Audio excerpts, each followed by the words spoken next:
আসসালামু আলাইকুম ওরহমতুল্লাহি ওবরাকাতুহ। বিসমিল্লাহির রহমানির রহিম।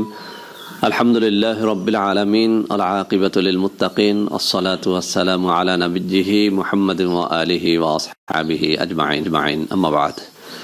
সম্মানিত দিনদার ভাই বোনেরা, আজ আমি আপনাদের জন্য অত্যন্ত চমৎকার একটা রেমেডি নিয়ে হাজির হয়েছি। বন্ধুরা, আমার বেশ কয়েকদিন পর্যন্ত আমার বেশ কয়েকটা চ্যানেল থেকে বেশ কিছু সচেতন নারী ও পুরুষ তাদের দাঁতগুলোকে একদম ঝকঝকা পরিষ্কার রাখার জন্যে বিশেষ করে তারা যে রিকোয়েস্টটি করেছেন সেটা হচ্ছে দাঁতের ভেতরে জমে থাকা, দাঁতের গোড়াতে জমে থাকা পাথরগুলোকে একদম মোমের মতো গলিয়ে ফেলার জন্যে একটা কার্যকরী রেমেডি আমাকে আপলোড করার জন্য রিকোয়েস্ট করেছেন।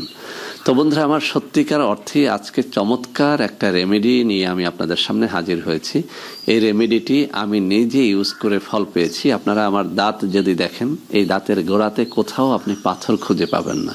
আলহামদুলিল্লাহ, এটি যদি আপনি সপ্তাহে মাত্র একবারও ইউজ করেন, আমি গ্যারান্টি দিচ্ছি ইনশাআল্লাহ, যদি আপনি আমি যে পদ্ধতিটা বলবো সেই পদ্ধতি মেনে এটিকে তৈরি করতে পারেন, যে পদ্ধতিতে আপনার দাঁতটাকে ব্রাশ করতে বলবো সেই পদ্ধতিতে যদি আপনি ব্রাশ করতে পারেন, মাত্র সপ্তাহে একবারও যদি আপনি ইউজ করেন, ইনশাআল্লাহ আপনার দাঁতে মৃত্যু পর্যন্ত পাথর জমবে না ইনশাআল্লাহ। তো বন্ধুরা, আমার যে জিনিসটি নিজের দাঁতে প্রয়োগ করে সুফল পেয়েছি এবং আমি এখানেই ক্যামেরার সামনে আপনাদেরকে আমি কয়েকবার দেখিয়ে দিতে পারি যে আমার দাঁতের কোথাও কোনো আপনি পাথর খুঁজে পাবেন না। এটি শেখার পর থেকে আমি আলহামদুলিল্লাহ এটি ইউজ করি এবং আলহামদুলিল্লাহ এটি যত মানুষকে দিয়েছি তারাও কিন্তু সবাই এক বাক্যে একটা কথা স্বীকার করেছে যে স্যার, এটির মাধ্যমে দাঁতের গোড়াতে জমে থাকা পাথরগুলো একদম মোমের মতো গলে যায় এবং এটি যদি সপ্তাহে কেউ একবারও ইউজ করে তো দাঁতের গোড়ায় মৃত্যু পর্যন্ত পাথর জমবে না, জমতে পারে না। তো বন্ধুরা, আমার দাঁতের যত্ন আমরা কেন নিব বা দাঁতের গোড়াতে পাথর থাকলে সেগুলোকে কেন আমরা উৎখাত করব? আমরা গ্রামে গঞ্জে অনেক মুরব্বীকে দেখি যে দাঁতের গোড়াতে পাথর তারা লালন পালন করেন, অর্থাৎ প্রত্যেকটা মানুষের দাঁতের গোড়াতে রয়েছে প্রচুর প্রচুর পরিমাণে পাথর। তো আমি এক মুরব্বীকে বলেছিলাম যে মুরব্বী, আপনার দাঁতের গোড়াতে তো পাথর, আমার কাছে একটা ঔষধ আছে, এটা আপনি ইউজ করেন, তাহলে আপনার দাঁত খুব ভালো থাকবে, মৃত্যু পর্যন্ত আপনার দাঁত দিয়ে আপনি সব কিছু খেতে পারবেন। তো আমার সেই মুরব্বী হেসে আমাকে উত্তর দিল যে বাবা, আমার দাঁতের যে গোড়ার যে পাথরগুলো, এগুলো আল্লাহর দান এবং এগুলোর কারণে কিন্তু আমার দাঁত অনেক শক্ত, অনেক মজবুত, আমার দাঁত নড়ছে না। নাউজুবিল্লাহি মিন যালিক। তো যাই হোক বন্ধুরা, আমার এরকম ধারণার কিন্তু অনেক মানুষ আমাদের মধ্যে থাকতে পারেন যারা দাঁতের গোড়ার পাথরটাকে লালন পালন করেন। তো বন্ধুরা আমার, আসলে দাঁতের গোড়ার পাথর কিন্তু আপনার দাঁতকে শক্তিশালী করে না, এটা কিন্তু আপনার দাঁতের মধ্যে নানা রকমের রোগ ব্যাধি নিয়ে আসে। আল্লাহ রসুল সাল্লাল্লাহু আলাইহি ওয়াসাল্লাম 5 ওয়াক্ত নামাজের আগে দাঁত মেসওয়াক করতেন, সাহাবায়ে কেরাম করতেন। আল্লাহ নবী সাল্লাল্লাহু আলাইহি ওয়াসাল্লাম একখানা হাদিসের মধ্যে বলেছেন যে জিবরিল আমিন আমাকে এত বেশি পরিমাণে দাঁত ওয়াশ করতে বলতেন, দাঁত মেসওয়াক করতে বলতেন, যে আমার ভয় হতো যে এই দাঁত মেসওয়াক করা এটা আমার উম্মতের জন্য বা আমার জন্য ফরজ করে দেওয়া হবে। সুবহানাল্লাহি ওয়া বিহামদিহি সুবহানাল্লাহিল আযীম। তো বন্ধুরা আমার, বিভিন্ন কারণে কিন্তু দাঁতের গোড়াতে পাথর জমে যেতে পারে, আর এর সব থেকে বড় কারণটা হচ্ছে দাঁত মাজতে অলসতা করা। আপনার দাঁতকে সব থেকে সুস্থ রাখার সব থেকে ভালো উপায় হচ্ছে প্রতিদিন ঘুমোতে যাওয়ার আগে আপনি দাঁতটাকে ব্রাশ করে নেবেন, যাতে করে সারা দিনের জমে থাকা ময়লাগুলো ক্লিয়ার হয়ে যায়। এরপরে ফজরের অজুর সময় একবার দাঁত মেসওয়াক বা ব্রাশ করতে পারেন, সেটা আপনার ইচ্ছা, তবে দাঁত ঘুমোতে যাওয়ার আগে ব্রাশ করতেই হবে। তো বন্ধুরা আমার, আপনাকে যে কাজটি করতে হবে, আপনি প্রতিদিন ঘুমোতে যাওয়ার আগে স্বাভাবিকভাবে যেসব পেস্ট দিয়ে আপনি দাঁত ব্রাশ করে থাকেন সেই সব পেস্ট দিয়ে আপনি দাঁতটা ব্রাশ করবেন। তবে আমি যে রেমেডিটা এখন তৈরি করা দেখাবো, এই রেমেডিটা দিয়ে কমপক্ষে সপ্তাহে একবার বা দুবার আপনার দাঁতটাকে ব্রাশ করতে হবে। আপনি যদি বেশিবারও করেন আপনার দাঁতের কোনো ক্ষতি নেই, তবে কমপক্ষে সপ্তাহে একবার করলে মৃত্যু পর্যন্ত আপনার দাঁতের গোড়াতে কোনো পাথর জমবে না।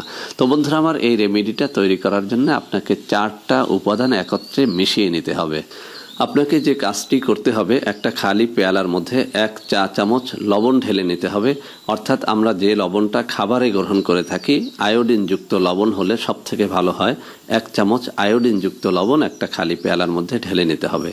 2 নম্বরে আপনাকে যে কাজটি করতে হবে, আমরা যে মালটাগুলো খেয়ে এর খোসাটাকে ফেলে দেই, সেই খোসা থেকে 2-3 টুকরো মালটার খোসা আপনাকে একত্র করে সেটাকে পেস্ট করে এই লবণের পেয়ালার মধ্যে ঢেলে নিতে হবে। 3 নম্বরে আপনাকে এই মালটার পেস্ট ও লবণের সাথে মিশিয়ে নিতে হবে 1 থেকে 2 চা চামচ মধু। বন্ধুরা আমার, খাঁটি মধু অবশ্যই হতে হবে। যদি আপনি খাঁটি মধু জোগাড় করতে না পারেন তাহলে আপনি অলিভ অয়েল 1 থেকে 2 চামচ মিলিয়ে নিলেও চলবে। 4 নম্বরে আপনাকে যে জিনিসটি মিলিয়ে নিতে হবে সেটা হচ্ছে কোলগেট পেস্ট। বন্ধুরা আমার, বিভিন্ন রকমের পেস্ট আপনি মিলিয়ে নিতে পারেন, তবে আমি আপনাকে বলবো আপনি এই রেমেডিটা তৈরি করার জন্য অবশ্যই সাদা কালারের কোলগেট পেস্ট যেন আপনি ব্যবহার করেন।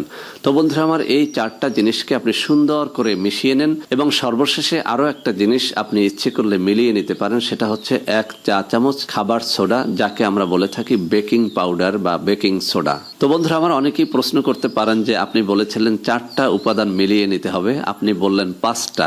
মূলত আপনি প্রথম দিকে 1বার বা 2বার এই বেকিং সোডা দিয়ে এই রেমেডিটি তৈরি করবেন।